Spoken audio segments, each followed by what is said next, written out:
روزے کی آیتوں میں 186 میں فرمایا، یہ جو آیتیں روزے کے بارے میں آئی ہیں اسی میں سے 186 آیت ہے، تو اس میں فرمایا کہ وَإِذَا سَأَلَكَ عِبَادِي عَنِّي فَإِنِّي قَرِيبٌ أُجِيبُ دَعْوَةَ الدَّاعِ إِذَا دَعَانِ فَلْيَسْتَجِيبُوا لِي وَلْيُؤْمِنُوا بِي لَعَلَّهُمْ يَرْشُدُونَ۔ اس کا مطلب یہ ہے کہ بندے، یعنی پیغمبر سے کہا گیا کہ بندے میرے بارے میں پوچھتے ہیں کہ خدا سے ہم تعلق کیسے قائم کریں، خدا سے کیسے ہم مانگیں۔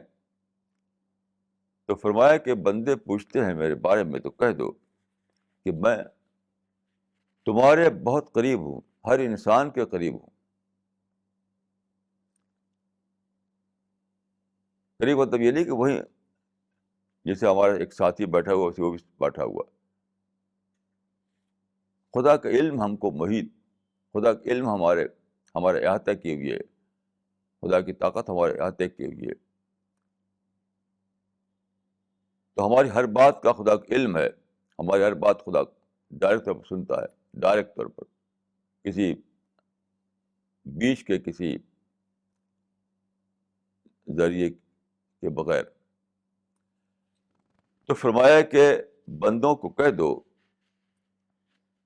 کہ میں تمہارے بہت قریب ہوں اور تمہاری پکار کو اور تمہاری دعا کو سنتا ہوں، تو مجھ کو پکارو، اس سے تم کو ہدایت ملے گی۔ یعنی کسی کا درمیانی، یعنی کسی کو درمیانی واسطہ بنانے کی ضرورت نہیں ہے، تم ڈائریکٹ طور پر مجھ کو پکارو۔ دیکھیے یہ جو عقیدہ ہے کہ کسی کو واسطہ بنا کر دعا کرنا، یہ خدا کے غضب کو بھڑکانے والا ہے۔ کسی کو واسطہ بنا کر دعا کرنا یہ خدا کے غضب کو بھڑکانے والا ہے۔ کیوں؟ آپ نے خدا کے علاوہ بھی کسی کو تو کوئی درجہ دے دیا کہ کوئی ہے جو اس کی پہنچ خدا تک ہوتی ہے، کوئی ہے جس کا زور چلتا ہے خدا کے اوپر، کوئی ہے جس کے پاس یہ طاقت ہے کہ وہ خدا سے منوا لے، تو آپ اس سے کہتے ہیں کہ تو اپنے زور کو استعمال کر کے میری بات خدا تک پہنچا دو۔ تو یہ خدا کو انڈر اسٹیمیٹ کرنا ہے، خدا کو انڈر اسٹیمیٹ کرنا ہے۔ حقیقت یہ ہے کہ ساری طاقت صرف خدا کے لیے ہے، باقی ہر دوسرا آدمی، چاہے وہ آدمی جو دعا کر رہا ہے یا وہ آدمی جس کا واسطہ وہ لینا چاہتا ہے، دونوں برابر ہیں، دونوں برابر ہیں خدا کے مقابلے میں۔ دعا کرنے والا اور جس کا واسطہ لے کر اس نے دعا کیا، دونوں ہی خدا کے مقابلے میں برابر ہیں۔ تو اب ایسی حالت میں دیکھیے، جب آپ نے کسی کا واسطہ لے کر دعا کیا، اس کا مطلب کیا ہوا؟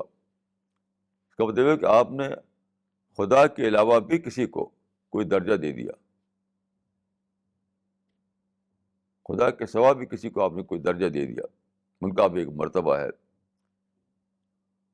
جو کہ تلک الغرانیق العلیٰ، کہ ہمارے بتوں کا بھی ایک درجہ ہے۔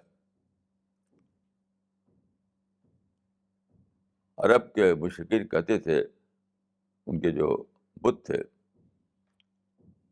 کہ تلک الغرانیق العلیٰ، یہ جو ہمارے بت ہیں ان کا بھی ایک درجہ ہے، مطلب ان کے واسطے سے ہم خدا سے دعا کرتے ہیں، تو خدا کو پورا ہی کرنا پڑتا ہے ہماری دعا کو، کہ وہ ہمارے سورس ہیں۔ یہ تصور باطل ہے، بیس لیس ہے، یہ خدا کو انڈر اسٹیمیٹ کرنا ہے، بلکہ یہ خدا کے غضب کو دعوت دینا ہے۔ ظاہر ہے کہ جب سارا اختیار خدا کو ہے،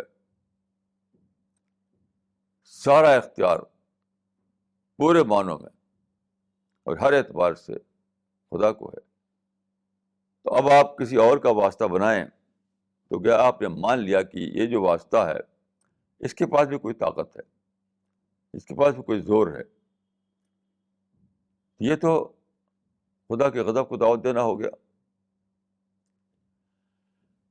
اسی وجہ سے دیکھیے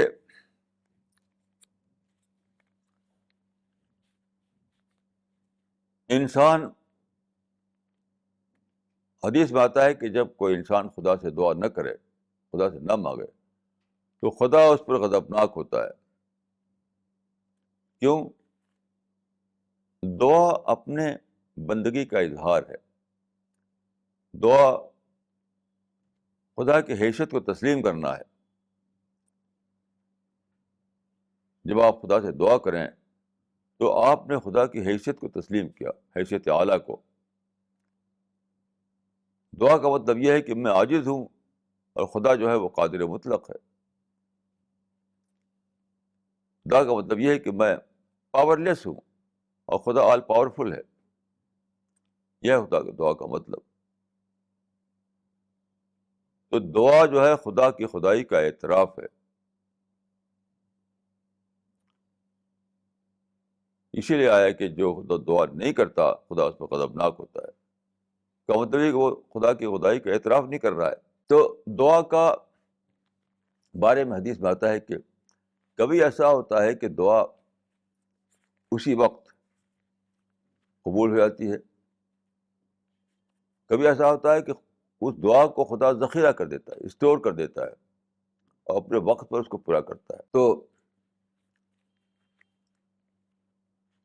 دعا جب آدمی مانگے تو یہ بھی سمجھنا چاہیے کہ دعا کو قبول کرنے کا پورا پورا اختیار ہے خدا کو، لیکن وہ انسان کی مصلحت کو دیکھتا ہے۔ اگر خدا کے نزدیک مصلحت یہ ہو کہ بندے کے دعا فوراً پوری کر دی جائے تو اسی وقت پوری کر دی جائے گی، اور خدا کا علم، خدا کے برتر علم کے مطابق اگر خدا یہ سمجھے کہ اس کی دعا کو مؤخر کرنا چاہیے، ابھی ڈیلے کرنا چاہیے، ابھی اس کو اور زیادہ تیاری کا موقع دینا چاہیے، تو انسان کو پست حوصلہ نہیں ہونا چاہیے، انسان کو فرسٹریشن کا شکار نہیں ہونا چاہیے۔ اگر دعا میں ڈیلے ہو رہی ہو تو سمجھنا چاہیے کہ وہ بھی کوئی کسی مصلحت سے ایسا ہو رہا ہے، وہ بھی خدا کی کوئی بلیسنگ ہے۔ تو دیکھیے دعا میں اصل چیز ہے اپنی بندگی کا اظہار، یعنی خدا کی جو اعلیٰ حیثیت ہے اس اعلیٰ حیثیت کا اعتراف، اور اس کے مقابلے میں ہماری جو انسان اور بندے کی حیثیت ہے اس کا اقرار، یہ ہے دعا۔ تو دعا فرمایا کہ خدا بندے سے بالکل قریب ہے۔ قرآن میں دوسری جگہ بتایا کہ نحن اقرب الیہ من حبل الورید، کہ خدا بندے کی شہ رگ سے بھی زیادہ قریب ہے، اتنے قریب کہ اس سے زیادہ قریب کوئی اور شکل نہیں ہو سکتی ہے۔ تو جب خدا اتنا زیادہ قریب ہے تو کسی کا واسطہ کیوں؟ واسطے کیا مطلب ہے؟ تو بہرحال دعا کے سلسلے میں اصل بات یہ ہے کہ آدمی دعا کے تقاضے پورے کرے۔ اگر دعا کے تقاضے پورے کرے گا تو ضرور دعا قبول ہوگی۔ جیسے مثال کے طور پر ایک آدمی ہے، وہ دوسرے کا مال ہڑپ کرنا چاہتا ہے، اب وہ دعا کرے کہ خدا میں اس میں کامیاب ہو جاؤں، تو ایسی دعا ظاہر ہے قبول نہیں ہوگی.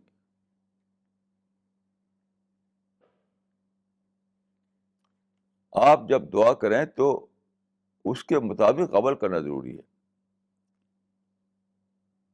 جیسے آپ بزنس کریں، آپ دعا کریں کہ خدا مجھے بزنس میں مجھے کامیابی ملے، تو ضروری ہے کہ آپ اس کے مطابق عمل کریں. یعنی آپ محنت کریں، آپ صحیح پلاننگ کریں.